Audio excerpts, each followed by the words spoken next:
सत्ता में दहाड़ रहा है। मेरे बाबा साहब जी को आज तू ही ललकार रहा है। जैसा काम करोगे आगे तुम्हारे आएगा। बहुत मिट गए मिटाने वाले, तू कायब मिटाएगा। बहुत मिट गए मिटाने वाले, तू क्या अब मिटाएगा।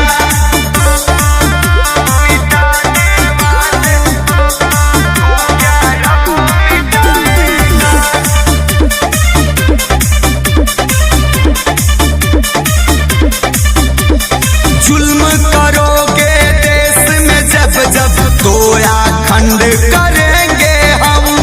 बाबा साहेब के खून है, पाखंड नहीं अब सहेंगे हम। मेरे रोम रोम में छठी का नाम है।